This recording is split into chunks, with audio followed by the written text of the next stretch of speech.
meaningful movers. Welcome back to Moving with Meaning, the podcast where actions have meaning, words have meaning, and we open up the conversations to discover what's your next move. I'm your host, Krystal. In today's episode, let's talk about catching those Z's. Good rest is hard to come by these days, but you know how it is and what we do. We need to set that theme. So let's go ahead and do that. The word of the day is harmony. This is a pleasing combination of actions, thoughts, and feelings that exist peacefully together. I don't know about you, but as I got older, I felt the pressure of having all things biological in order gets tougher, but also glaringly necessary. For me, a good night's sleep is not as easy a task as I remember it to be. It's like going through the motions for something that is so natural. If only there was someone or something that could help out with that ease into a deep slumber. That's enough of me talking. How about we introduce our guest? And there's no one better to do that than herself. Helen, why don't you give the people a bit of background about yourself and what you gonna share with us today? Hey everybody, I'm so happy to be here. My name is Helen Sernett and I am the host of a podcast called Sleeplists. And so I try with my podcast to help people fall asleep. And I also talk on other people's podcasts about the power and the importance of sleep and my personal story about how I had to really struggle to get over insomnia and to find sleep to really help my health journey. Awesome. I mean, I think everybody can relate to this. I like everyone's build-up story. You know what I'm saying? Like, because it's so fortuitous. It leads us down these paths that we never foresaw for ourselves. So what was your story? I was broken. Okay. I was broken. I was physically broken, mentally exhausted. I'd reached a point of complete career burnout. I mean, I had completely skidded past all of the warning signs of burnout and was like a little husk of a person. I had to stop everything and figure out how to fix myself, right? Like how to put myself back together again or to, I don't know, be a phoenix out of the fire, right? So I had to figure out something. And a lot of the physical problems that I was having and even the mental health issues that I was having, for me, the mental health thing was the biggest one because it was so overwhelming and all encompassing and it really impacted my life and what I could do with myself and even getting out of bed. It was all very hard. Which is funny to say because I was suffering from insomnia, but it was hard to get out of bed. Couldn't sleep, but it was hard to get up. Anyway, the point is that I was in this ennui, this milieu of just ick and not feeling good. And I started going to therapy and they're suggesting all these things for me to do. And I just couldn't find the energy to do it. And I was like, I need sleep. How can I get back to sleep? Like you said, that thing that it was so natural. I didn't think about sleep ever before. Now all of a sudden I was in this place where I couldn't do it. I didn't know how. I needed to in order to learn new things. You can't learn when you're exhausted. And I needed to learn new things like how to train my brain to not be mean to me all the time again. So, I mean, it sounds crazy, but depression is it just hits at you and it just sucks you down further and further and further. And I needed to learn how to climb back up and keep myself up. And to do that, I had to try a whole bunch of new skills and I couldn't without sleep. And so I was having issues with hypertension and hypercholesterolism, hypertension, rashes, food allergies. Dang. Yeah, I was having a whole lot of stuff going on. It all kind of really meant that I needed sleep. Yeah. Well, you know what's so interesting about sleep is if you don't sleep, you die. Yeah. And it's crazy because so many people suffer from insomnia today. I remember I was so ashamed that I could not sleep. And I think one day I think we were talking with talking with the gals. And I was just I don't know about y'all, but it takes a minute for me to even get to sleep. And everyone's like, you too? You know, it is so prevalent. And I wonder why. I don't even know. Did you feel embarrassed that you couldn't sleep? Or was that even that probably, you're probably that's the least of my concerns. I I did feel like babies can do this. Like, right? Like I did have that conversation with myself of like, it can't be that hard. Why am I making it hard? Like, this is me classically overcomplicating things in my life, right? Like I have done this to myself, which is all, I mean, that's all the depression and everything moving along. But when I sat with myself and talked to myself like a friend would and was like encouraging, I just said, all right, well, clearly the previous skills that we had were not working and we have to level up. Like, you know how sometimes you get to a point in your job or your career or with your parenting or even your relationships or whatever, where it's like, what we were doing ain't working. We got to do something else. And I had to level up. And so that's how I thought about it. And I just had to level up my ability to self-soothe and get to sleep. Shoo, that's a great take on something like this because it's not self-pity. No. You are literally being your own champion and your own cheerleader. And that, I think, is a great phrase. Just level up. That's all I'm doing. It's just, time to level up. And I'm capable of this. Yeah. Yeah. You did research because you're like, I don't know what's going on. I'm trying to do some other stuff. Instead of going to other people, you did your own research. I did. I mean, I went to see what like the science was saying. I mean, my first level of research was like, give me something to put me to sleep. Like that was all I was Googling was like, how can I fall asleep? Sorry, I was trying not to like. No, that's what I was doing. Yeah. And like the one thing that I found that worked as far as like supplements, right? Because like drinking yourself to sleep, there's lots of stuff about not doing that. Like that's bad for your sleep cycles. There's pros and cons to like do lots of exercise, don't do lots of exercise, eat a lot, don't eat a lot. Like there's all kinds of stuff there. But all of that I didn't find helpful. I found marijuana gummies, like cannabis gummies to be helpful until I started taking antidepressants. And then those two things didn't work well with one another. And so the antidepressants were keeping me from not wanting to exist anymore. So I preferred those over the cannabis. Okay. So then I had to get rid of the cannabis. And then I was like, I really don't have anything now. Like, this was the one thing that was allowing me to sort of sleep and function. Now I've managed to like pull myself together enough to talk to my doctor and get on antidepressants. And the antidepressants are making it not work for me to go to sleep. Great. Awesome. Like, gotta level up. Figure it out. So I was doing more research and was like, what won't have a negative reaction? So it can't be something that I'm ingesting because I don't know, that's all going to go wonky, right? I got to find something else. And so I looked into audio sleep aids.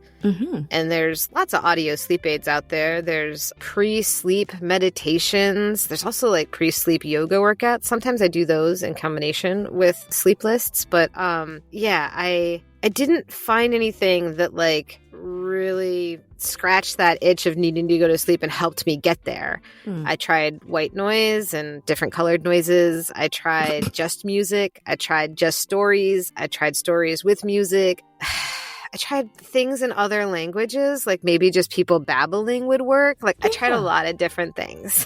Whoa, you're covering the gambit here. Yeah, none of it worked for me. And so I was like, what I really am craving is the thing that was really simple for me when I first learned how to count. I would count myself to sleep. Like I would just start counting like 1 to 100 and I'd count myself to sleep. That had stopped working for me and I couldn't do it inside my own head. I'd get distracted by all my own thoughts and my anxieties and my to-do lists and my depression. Blah, blah, blah. My own head had too much else going on anymore and it drowned out the numbers. I was like, I want somebody to talk the numbers into my head. Yeah. So that, like, that was my thought process is I just want the numbers, somebody else's voice to talk the numbers into my head. I know where the numbers are going. I know that the numbers are infinite, so I don't have to, like, worry about what the ending is. Because, like, with stories, there's a beginning, a middle, and an end. With, like, the sleep meditations, the worst feeling in the world is you get to the end of a sleep meditation that you, like, set for 60 minutes, and there's nothing else, and you're still not asleep. It hurts. Like, the pains your soul. So, like, I wanted something that I, like, wouldn't think about what the ending was. And so I recorded myself counting, put a little music underneath it. That became the first sleep list. I published it with like a little intro, and that was the first sleep list. But I had used it just to help myself go to sleep first. Dang. Yeah, That's pretty cool. That's where my research started. And then once I started sleeping more and getting like excited about how good I was feeling because I was sleeping more and how cool stuff I could do and how easier it was to level up, then I was like, let me go do some research about the science behind all of this stuff. And I was like, it's so neat. So then I got excited about all the power of sleep and the things that it does for us. We kind of sit in a culture that is slowly waking up to the idea that sleep is important, but generally speaking, wants you to go, go, go. And sleep is what interrupts life, not what fuels your life. And I'm really trying to shift the needle as much as I can to have people think about sleep being the thing that fuels your best life and keeps you leveling up. That's our theme, leveling up. I know you said the theme was harmonizing. Oh, no, that's good. I need to get that in there, harmony, but like... Yeah, leveling up is kind of my thing. So, yeah. I like that. I like that. And so, speaking of the research and the statistics, you got a few knowledge drops here for this. I like how you said, like, our country is getting more tired. Yeah. And that was from a Gallup report? Yeah, a Gallup poll. When they first did the poll, about 40% of people said that they were not sleeping well and that they felt tired and fatigued. Now it's 60%. So it's getting worse. We're not getting better. We're getting more tired. We're learning how bad that is for us. Like driving tired is as bad as driving drunk. Yes, I heard it's worse. Yeah, there's a reason why professional drivers are mandated to pull over to the side of the road after a certain number of hours of working. We should be too. No profession that should allow you to pull double shifts and, do that kind of thing where you're not getting enough sleep. You don't have enough downtime. It's super dangerous. Just for our roads alone, it's dangerous. But imagine operating machinery or trying to do finance numbers like that. Yeah, that's true. I mean, I think we can come up with all the negative scenarios for that. And now you mentioned also geriatric patients. Yeah. What?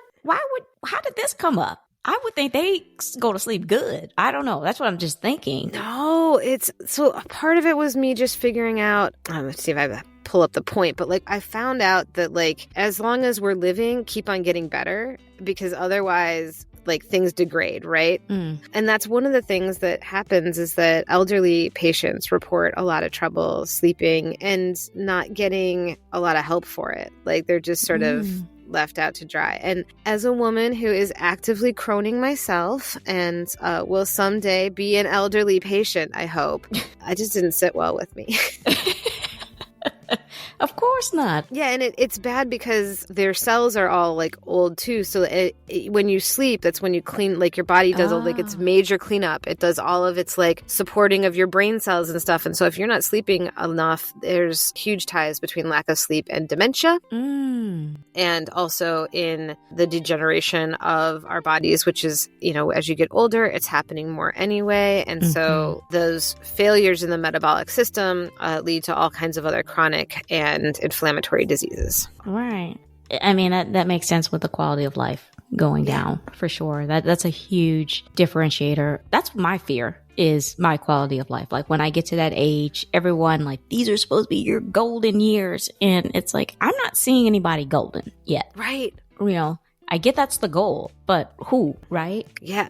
One of the things that my husband and I have been talking about for years and years and years is how much when we retire, we really want to travel. And we just recently took a trip with our daughter, and I was thinking about how physically demanding that trip was and how I want to be able to do that in 20 years. And so I've got to work out and keep my body in shape so that I can travel the way I want to travel, which is not just sitting on a cruise ship, which is awesome.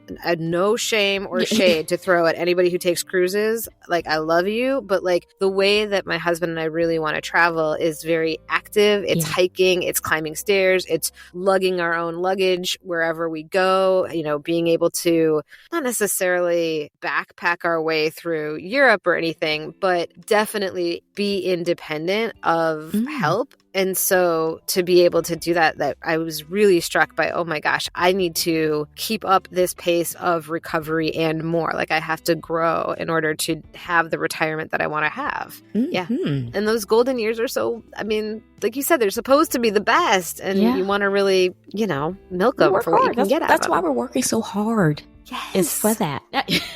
That was a great segue into your trip. So you went like into not just a different time zone, but you went where it was almost the reverse. Yeah, 8 hours. 8 hours difference from the East Coast, I think. So it ends up being, it was crazy. Anyway. So how it worked was we like slept for what seemed like a day. It was hard to sleep on the plane, right? Mm-hmm. That's the major advice people always give, sleep on the plane. And then no advice on how to do that. Just that's the thing to do to avoid jet lag. No, it did not help me avoid jet lag. I did not sleep on the plane. And also, even if I did, it's noisy and there's lots of people in there and I'm sitting upright in a cramped seat because we do not fly first class. We don't have that kind of money. Nope. So, nope. That's a lot of money. Yeah. Especially transatlantic. Yeah. Ooh. Mm-hmm. So we were in there like little sardines and it was not super comfy, even though we were together as a family. You know, it wasn't just the plane ride, right? Like you have your plane, you have your transfer, you have your final destination of your plane, but then we had to take a train and then another train and then we had to walk to our place. So we were exhausted. Yeah. we got in. We basically just all made sure there weren't spiders in the bed and crawled in. Like, we were just like, and minimum requirements. Right. Yeah. For sure. And I think that's a good thing to do. I mean, one of the things that we do so often in life is push ourselves past our natural limits, right? Like we do that so often that we ignore our own signals, our body's own signals of what it wants and needs for what we say we want to do, whether that's get time to ourselves on the TV or with a good book or getting the last widget out, whatever it is, hour of work, whatever it is you're pushing yourself to do, we push past our body's limits. And then over time, we stop hearing our body's signals. Yeah. I really encourage people to listen. When you're exhausted, you have to sleep. Yeah, it's okay. It's like there's no shame in the game. You know, when you're tired, you're just tired. Mm-hmm. I remember this one weekend, this past weekend, I got in my bed Friday at 1:30. Yeah. You know, it's like I didn't realize how tired I was till I laid down. And I remember thinking, okay, so if I go ahead and take this nap, I'm going to lose a certain amount of time to catch up on, I don't know, whatever, like some stuff around the house or whatever. I remember choosing me. Yeah. I remember that and just going, and went right to sleep. Yes. You know what happened on Saturday? I stayed in the bed again. On Sunday. I mean, I was that tired. I was so exhausted. I was like, it's okay. It's okay to do this. To lay down, you have nothing. Like there's a reason why this whole weekend was cleared. Yeah, you got to fill yourself up with the rest for restoration, right? But I talk about this restorative rest a lot because when we get good sleep, when we create good sleep hygiene habits and we get good sleep, it becomes super restorative. Our body's doing all these cool things and we're creating the amount of energy and the cognitive functionality and the healthy benefits that allow us to be really good. Like if you're getting good restorative sleep all the time, like, and you are regularly doing that to yourself every 24-hour period, you're getting 8 hours of sleep in, that can help you lose weight. That can help you clear out your acne and like glow up your skin. Like when people do studies on what it does just to like your facial expressions and your skin, like over a 1 week period when you're sleep deprived, and you get ugly fast. You do. Like everyone does. Your skin gets ick. I get big bags underneath your eyes. It's true. Your eyes can't like stay open really well. You get swollen. Like you've got all this inflammation going on. All of that goes away when we sleep well. So our journey with having a good sleep hygiene is to start giving into the relationship with sleep and letting sleep do its thing. For sure. I mean, I spent over a year after I realized I had burnout, which was probably 5 years after I should have. But anyway, I spent over a year just like napping whenever my body felt like it. If that meant that I had woken up at 8 a.m., but I needed a nap at 10, I took it. Yep. If I needed it at 1 p.m., and I just slept as long as I could. Like to the extent that my life allowed me to do that, I really tried to carve it out so that I could sleep when I needed to sleep because my body just didn't even understand how to function anymore. Yeah. I mean, you're riding on fumes, and it just at some point, it's like that's not even enough to carry you. And it takes time off your life. You know, that going back to the geriatric thing, you are less likely to reach an elderly age if you're not sleeping well. On average, our lack of sleep takes about 5 years off of men's life, and for some reason only takes about 2.5 years off of women's lives. Oh, wow. I know. I really thought it would be the reverse. Like, because I think it just is. I think men's bodies aren't built as resiliently as women's bodies are. I think our bodies are meant to handle more. Yeah. Oh, for sure. Yeah. Yeah. I mean, have you been in labor? I mean, you know what I mean? Right. Like, yeah, for sure. Yes. Yeah. I think that in general, we just start the journey with, if we can sleep, letting ourselves sleep. And if we can't sleep, working on getting to the point where we can sleep, because your body needs it. And like you said, if you don't sleep, you do die. Like it's very necessary. And before you die, you go crazy. And what's really interesting is that sleep deprivation research, like significant long-lasting sleep deprivation research, is considered unethical because of research that was done and the results of it in the last time really any significant research was done on full sleep deprivation outside of it being a torture. Yeah. Was like in the 60s, and a young man was like doing a radio stunt and stayed awake for like a week or something. The long-term effect of that, he developed insomnia and has long-term mental health issues. Like, as a patient in his now like elder years, he's in his 80s now. Ooh. Or when I was listening to him being interviewed anyway, he was in his 80s, and he was basically saying like, I wouldn't wish this on my worst enemy. It was the stupidest thing to do in like my 20s, and now I'm still paying for it. Yes. Careful things you do for fame or attention or whatever. Right, exactly. That was all he was doing. He's like, it was like a $200 prize or something. It was, I mean, he's like, not worth it at all. Even in those days, dollars, like in 1960s dollars. Wasn't going to buy him a house. It wasn't going to like, do anything for him. But yeah, that's why we don't do a lot of research on it, because it's so detrimental. Goodness. Yeah. Okay. Well, I want to talk about your podcast because I listened to it, and we were just talking earlier, and you were like, I'm a huge foodie. And I'm like, yeah, because you did a whole episode on edible flowers, was it? You did. I did. Yeah. I did a whole season on things related to food that weren't totally food, because I was like, I'm obsessed with kitchen stuff. This will be easy. And then I got deep into it, and I couldn't get myself out of it. And I was like, all right, I'm just doing it, but I won't do food episodes again for a while. But yes, I did edible flowers. It was fun because there's lots of flowers that you can eat. I mean, they're plants, so there's lots of them you can eat. Oh my gosh. I was listening to it. I'm going to tell you what, like I'm talking about right now in the daytime, I was listening to it. It was so soothing. It wasn't even like, as far as sleep is concerned, got it. But it was so soothing that even if I was like having an anxiety moment, you know what I mean? Or I was really upset, I would put that on, and it was that soothing to me. I try to give you a little bit of just time to not be inside your own head. That's the thing that really was interrupting my sleep a lot, was anxiety and my own thoughts and my head spinning. And I think a lot of us feel that way, where we're thinking at 182 miles an hour. We can't keep up with our own thoughts. They're keeping us from getting any rest and getting anything done and not having productivity. So my goal was to try to make space for restfulness, quiet, and ultimately sleep. I mean, I'm so glad it has like a pacifying and like peaceful effect on you, because that's the hope, right? Is that people just feel calmer and a better sense of wellness and themselves. And that's okay. Like, just, it's okay. It's gonna be okay. I feel like that anxiety comes from that sense of things aren't gonna be okay and we can't fix it. And so we have to try to give people that moment of just take a breath, hold it, and just let yourself be in the now. Yeah. Ooh, that's so cool. I mean, I'm going to tell you right now, I'm going to ask you for some golden nuggets that, if you want to add some ketchup to recap, which is just your takeaway. But I like that one. But do you have any?